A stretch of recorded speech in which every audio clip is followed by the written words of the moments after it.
Welcome everybody to the Webinar Talk Show. I'm Liz Green. And I'm Tom Singer. And Eliz and I have been hosting the Webinar Talk Show now since, about March. And we have interviewed some really interesting people because we believe webinars don't have to be an hour long, they don't have to be boring, and they can be better than a talking head over PowerPoint. We believe that an in-depth conversation really goes a long way to bring valuable information to the audience. And if you watched the last one, we talked a little bit about how do you find a job in sort of this crazy world that we're in right now. And today we thought we'd talk a little bit about how do you stand out in that job? Because in reality, we're all working from home. You can't just look into the cubicle next to you and go, hey, I'm working longer than everybody else. But you also don't want to be braggy, like, look at me, I'm still working at 7 o'clock at night. So we wanted to invite Crystal Washington to come and talk to us because she's really an expert about how to use tech and soar in your career and life. Exactly. And one of the things I love about Crystal is while she's a technology expert and a futurist, she talks about tech in a way that doesn't make me nervous, which I think is really, really helpful because we've all had that experience where it's all a bunch of shoulds. You have to do this and you have to do that and you have to learn this new thing. But the way Crystal talks about it is really, it's achievable. And I really appreciate that. She has a book called One Tech Action about how to use your smartphone in order to be more productive at work and at home. Great stuff ahead. Please welcome Crystal Washington to the Webinar Talk Show. Woo! It is. Thank you for having me. Thanks for being here. This is going to be a great conversation. I know it already. So on Monday, we talked about what if you already lost your job? And we talked a little bit about how to be attractive just in case somebody wants to come and scoop you up in an executive search. That's always good. But what about when we're working from home, we're doing a great job, we maybe are even innovating in this environment, but how do we get noticed for the things that we do? Because nobody's walking by our cubicle or our office door and noticing what we're doing. Well, what's interesting is even when we're in the office, so let's go before all of this craziness happened, we were in the office. If you think about it, there are people that you've worked with who have moved up the corporate ladder, not because they did their work better than anyone else. Sometimes they were the weakest link, right? But they were really great at self-promotion. And so this actually isn't a new problem. It's just that now we're having to find more innovative ways to deal with the same old problem. I'll give you an example. I'm going to make a generalization. It's based off of my observations. There's some researchers that agree with me, but let's just say it's my observation. Okay. It's been my experience that, for instance, women in the workplace are much less likely to state what they want up front, to have very specific goals in terms of, I want to be promoted to this by this date, this. Whereas some of our male counterparts, whether they're qualified or not, now some are qualified, I'm not taking away from anyone that did the work, but some of them were terrible, but they actually put it out there, right? And so we have to make sure everyone, but I want to especially urge the women that are with us right now, we have to make sure that people are seeing what we're doing. And there's ways to do it that aren't promotional. Oftentimes it's through highlighting other people. So for instance, if you're working on a group project, and let's say that somebody just did something over the top amazing. If you're in a Slack group or something like that where you're communicating with the team in that kind of way, highlighting them, saying, you know what, hey, everybody, I just have to stop a minute and just highlight what Tiffany did on this project. You know, we just completed this, and they know you're the project lead, you're announcing it, right? And she did this, and this over the top. Well, now what you've done is you've uplifted Tiffany, but you've called attention to the fact that you just finished this huge project. So it doesn't always really have to be about you. Yeah, and really good leaders do that anyways, because when you're constantly talking about your people, the silent thing that's going on, the undercurrent of what you're saying is, this person keeps getting things done, and they're great at managing people. But look at how they make it about the other people. So they're a good leader, and they get things done. Yes. And so I think that's one of the easiest ways. Also, sometimes asking questions you don't really have. I used to do this in corporate America, right? Liz already knows where I'm going with this if she's laughing, right? Yep. I might be near the end of a project or near the end of finishing something, and I reach out to my boss and I say, hey, I'm really excited. I know we had this deadline. It looks like I'm going to finish this in half the time, but I'm wondering, I'm trying to figure out if I should do this or this for this last piece. What do you think? Mm-hmm. Now you might know what you want to do, and really you want to give them two options that you're comfortable with going either way, right? So make sure that you're managing. Yeah, you don't want to say every good parent knows that. You want this or that, because if you don't like this and that's what they pick, you're stuck, right? So right. So you give like them both options. Give them two things you're okay with, or even give them an opportunity saying, this is what we're doing. Is there anything you can think of that's small, maybe take us an extra day or two, that would just take this over the top in your opinion? So what you just said is, I finished this, I cut the time in half, I want to bring it home. Put your spice on it, boss. Mm-hmm. So, so each of these are still about highlighting other people. So we highlight ourselves through elevating other people. And one of the things when we were on a call last week, when I asked you to be on the show, you were talking about how to make these connections, how to do this without it feeling weird. Because oftentimes that self-promotion, and I think you're completely right. For women, we are not typically saying, hey, look what I did. This was great. Right. Because that feels weird. Well, it can. I do think that it's helpful. And I said women just to be general, but I don't know if anyone can notice, but I'm Black. Okay. So I'm just going to throw that out there too. What? Wait, what? Thank you for clarifying that. But I also see this with a lot of minority groups as well. And I won't get into the reasons behind it. Same type of reasons as women. And then some of us happen to belong to multiple groups, right? But right. I think we have to learn to be self-promotional, but it doesn't mean icky. Because at the end of the day, we've all heard the saying, the squeaky wheel gets the oil, and it's true. And so I think, first off, we have to get over our own stuff, just being honest, whatever caused that stuff. I'm not saying it's all our own faults, but whatever caused it. And then once you get over it, it's important that we understand that it is, if we want equality or equity in any way in the workplace, the only way that's going to happen is if people understand our worth and our value. And if we understand our worth and our value. So sometimes we have to go back and evaluate. If you're in a sales position, it's very easy. So when I was in corporate America, one of my jobs was in sales. I was kick butt salesperson. So I knew exactly. That surprised. Well, no, but I knew exactly how much revenue I brought in. So when it came time to negotiate for salary, I was like, I bring in this much. I want this much.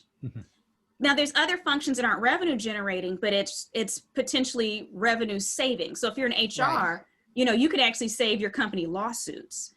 If you are in some type of position where you're doing checks on the company with different things, right? Those are also revenue protecting situations. But understanding the value you bring makes it easier to negotiate and make sure that you're getting your value. And then I'm very different than most people. I don't believe in a lot of the traditional things we're taught in the workplace. Like when they teach you, don't discuss how much you make. Absolutely not. When I left my last position, none of my workers wanted my job for a long line of reasons. It was an interesting workplace. I left there. I voluntarily left there. They were trying to get me to stay, but it was a wild experience. And my employees who worked for me saw it and said, we don't want what you did. And so there was a young man a young Hispanic man who would have been next in line based on his knowledge base. I've been training him to do my job. He asked me about it and I told him, don't tell your boss, because his boss was a special kind of person. I said, but I'll train you on how to do my job since none of my employees want it. And this is before I planned on leaving. So before I left, they didn't know that there was someone who could take my position. And it was such a unique position. Me leaving put them in a crazy bind. And you'd have to know the background of the company. I didn't feel guilty about it. There was racism, sexism, all kinds of stuff. But they didn't know there was somebody that would literally be able to drop right into place and would carry on and be fine. So he had to show himself. But before I left, I told him my salary because I knew they would take him for a ride because he was this young Latino kid. And I'm a good negotiator. So even though I happen to be an African-American woman, I'm going to make as much as my white male peers, if not more. Right. So I left with him understanding his value. And it's funny, he contacted me later saying, hey, they tried to offer me $10,000 less, but I told them absolutely not. I'd only do it for this amount. And they didn't have a choice because there was no one else. And so I think that we can be allies in the workplace. And it's not, because that whole thing about not sharing what you're making, that lack of transparency is what allows inequities to happen. In fact, I had this conversation with someone the other day as we talk about, equity and pay for women and minorities. And one of the things that companies that might be not paying equal levels, because there are companies out there who do pay equal levels. Yes, yes. But for those who aren't, one of the things that works to their advantage is that policy of don't tell the other employees what you make. I worked for a small company one time and I happened to drop how much I make, and another colleague kind of got mad, went in, and the CEO, she blew up at me because that was her game, right? Was she had all the power. Right. And, I kind of looked at it as, well, I don't understand, because transparency is usually a good thing amongst coworkers. Right. I agree. And I advocate for that. And I think anyone who is operating from a space of integrity, you wouldn't mind your employees talking about what they make, because here's the thing, there may not be complete rate parity, but it might have to do with experience. Right. It might have to do with production if they're in sales. But if you have this written down, it's not a problem. They understand what they need to do to hit that same rate. They might need to work there for 3 more years or up their production by 10% or whatever the policy is. And so I don't believe in that. That's just my honest truth. I don't advocate for that. And so I think the more that we share and collaborate, it'll make it easier for us to know our value. And so if you have allies in the workplace, even saying, hey, because we also have to be careful not to spook people. Hey, I don't know if you're comfortable with this or not. If you're not, I'm totally okay with it. But I'm trying to make sure that I'm asking for my value. We're in the same position. Are you comfortable sharing, what your pay rate is? If not, it's okay. I just want to keep repeating that. But I'm trying to make sure that I'm requesting what I'm worth. And they may or may not. And it's up to them, but you haven't made it weird. You've explained your reasoning behind it. You bring up a really interesting point, though, in this whole, and this isn't what we're here to talk about, but in this whole idea of inequity in pay, is it's okay in certain cases that people make more money. And, maybe it's the African-American woman who makes more, maybe it's the white man who makes more, if there are reasons behind it. Companies don't have to just pay everything in lockstep, but they have to be fair and equitable. And I think that's a point we don't hear very often. Yes. Right. Yes, absolutely. Because I think because we are talking about, this is an offshoot of the conversation because we're talking about demonstrating our value, but we have to know our value before we demand our value and demonstrate it. And so I think this is core to the heart of why so many women and minorities aren't comfortable with these conversations, because they don't understand their financial value. I knew that I was worth 20 something times worth what I was being paid, right? And I knew what their costs were associated with what I was producing, which weren't very high. So again, sales is a little bit easier, but when you understand your value, it makes you approach the situation a little differently. So it brings to mind, I'm going to create a scenario, which is based on something real. So let's say you have been at a company for a significant amount of time, 20 years, and you are taking on a difficult, time-consuming, managing people, managing maybe a outward-facing, public-facing image of the company, and working a lot of days, have not been promoted, kind of stuck. But you're doing amazing things that seem to go unnoticed. Right. What advice would you have for that person? Have a conversation with your boss and leadership, everyone who's involved in the promotion process.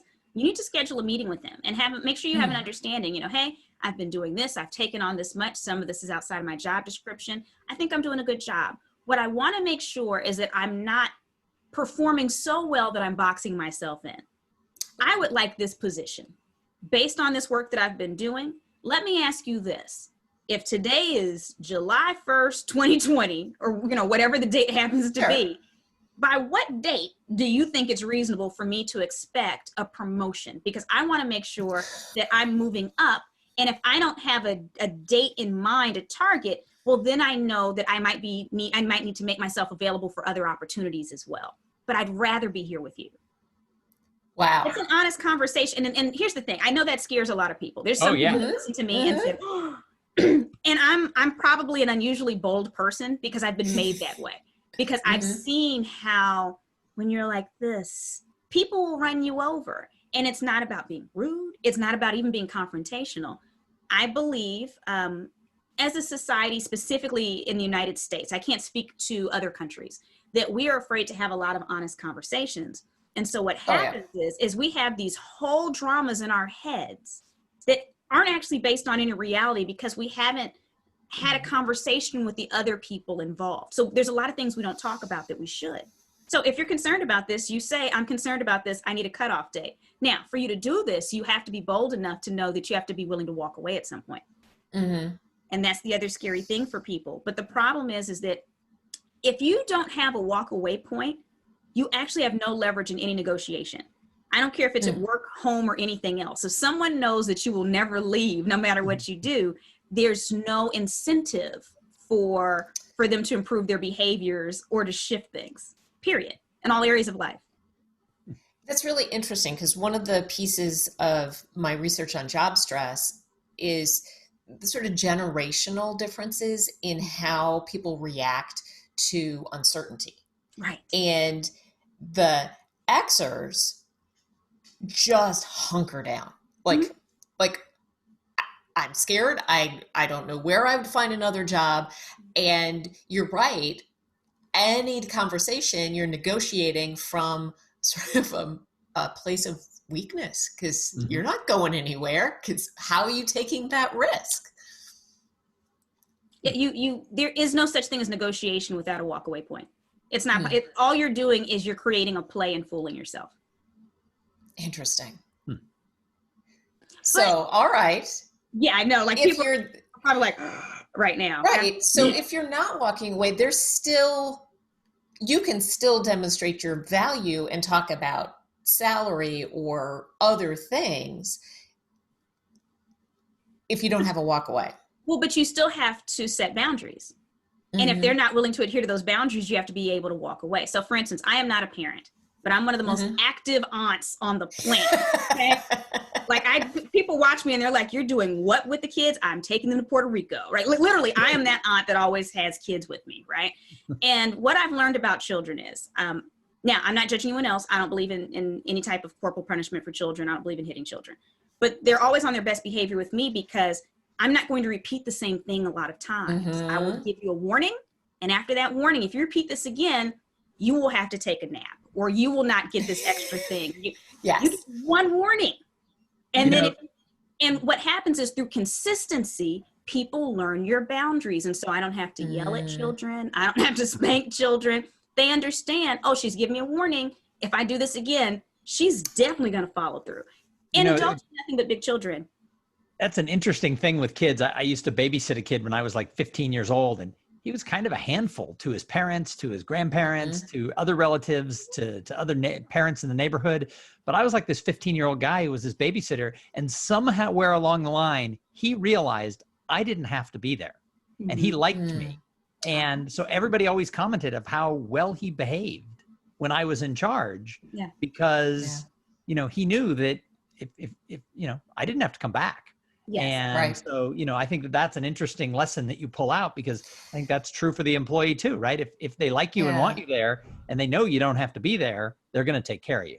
Yeah. And it doesn't have to be a battle. So when I talk about setting boundaries, it doesn't mean you have to be across the table and or across the Zoom and or whatever. Like, leave space for them to be the hero. Leave space for them to say, okay, well, I'm going to be honest with you. I don't know about the exact date, but we can target for this. Let me get with HR. And you could say, you know what, Cindy, I am so glad you said that. I was hoping that you'd be willing to work with me. I appreciate the fact that you see my value. And can we touch base next week after you talk to HR so we have a definite date in mind? I can't even tell you how much I appreciate how receptive you are. Now Cindy's a rock star and she feels good. So it doesn't have to be adversarial, but it can still be a boundary. Like, they know, okay, Eliza's not playing. If we don't promote her within the next 18 months, Eliza's going to go somewhere. And the thing is, if the company really values you and you are producing, they know that somewhere there's a competitor that will hire you. Even if you don't know it yet, they know it. So Crystal, I want to ask you before we go about One Tech Action. So tell us a little bit about the advice you have in the book. What is One Tech Action and how can we implement what you teach? So One Tech Action, which is my book right here, it just helps you use your smartphone in very practical ways. So connect with family and friends, find a job, build better business connections, get clients, improve organized home life, plan and enjoy free time. We have these amazingly powerful supercomputers in our hands, and most of them aren't effectively used. But there's very simple things we can do. You know, you talk about finding jobs, I give very simple tips for that. You talk about moving up in your career, there's very simple tips for that. It's not huge things we have to do, it's little tweaks. And right now, because we're communicating mostly through technology, it's just simple ways to do it more efficiently, to grow. What's one tip for people who want to move up in their career? What's something that they can do? One of the things you can do right now is clean up your LinkedIn profile. But not only clean it up, but add some of your projects to it, because there's an area for projects. And so if there's anything you've done that is not proprietary or even community-based work, anything that's videos, anything that's slideshow decks, anything that's visually stimulating, get that in there too, so that people can get an idea about your work. Because right now, while there's a lot of layoffs, guess what? There are a lot of companies hiring right now too. There are companies that are positively impacted by COVID. And so leaving yourself open for these opportunities is huge. That's really smart. And it sort of dovetails with what David said on Monday in terms of paying attention to your LinkedIn profile, making that really kind of a living document that you are feeding on a regular basis. Whether you're looking for a job or not, sometimes jobs find you. Well, and if I can add one more piece to that, very quick. Absolutely. You can't be found for any words on LinkedIn that are not in your profile. So think about any words that headhunter or that person from another company might type in to find some of those skill sets, and ensure that every single one of those words is in your profile somewhere. And I have learned now that I'm working in executive search that the number one way, and David said this in the interview, the number one way they find people is through LinkedIn. It used to be when he started in the business 25 years ago, it was you needed to find those super connectors in industries, in communities, and those people you would go to and they would feed you a couple of ideas. They still want that, but most of their stuff comes through just a word search in LinkedIn. Wow. Well, there we go. So perfect advice. I like the idea of adding the projects. That's really smart. Like, I think Webinar Talk Show is going to be a project that I add to my LinkedIn. Well, I was thinking the same thing because, boy, we have lots of videos. I don't know if you've counted, Tom. I have not counted. I was thinking about that in the introduction when I said many. I actually looked during the introduction because I was pretty sure that this is our silver anniversary. 25. Look at that. Well, we saved Crystal for a big number. That's good. Well, we need to have Crystal to sparkle on our silver anniversary. Sparkle, sparkle in the background. Sparkle, sparkle. Yeah, so fantastic. Great advice. Always a pleasure to talk to you, Crystal. Thank you so much. And if you are looking to have great information, like the type of thing that Crystal shared today for your organization as you move from in-person events or elevate your hybrid or virtual events, Tom and I would love to have a conversation about how to reinvent and make things not talking head over PowerPoint, but in-depth, really interesting conversations that deliver a lot of information. Where would they find us, Tom? They can find us at webinartalkshow.com. And of course, they can go to the Facebook page for Webinar Talk Show, and they can find all 25 interviews archived right there in that Facebook page. And we're here every Monday and Wednesday. And in fact, next Monday and Wednesday, it's just going to be me. Liz is going to be on vacation. I am. So I'm going to bring you a couple of very interesting guests, and then we'll be back the following week with more of the two of us talking to really smart people like Crystal Washington. Absolutely. Thanks again for coming, Crystal, and joining us today. We'll see everybody. Well, I'll see you in a couple of weeks. You'll see Tom next week. Have a great rest of the week.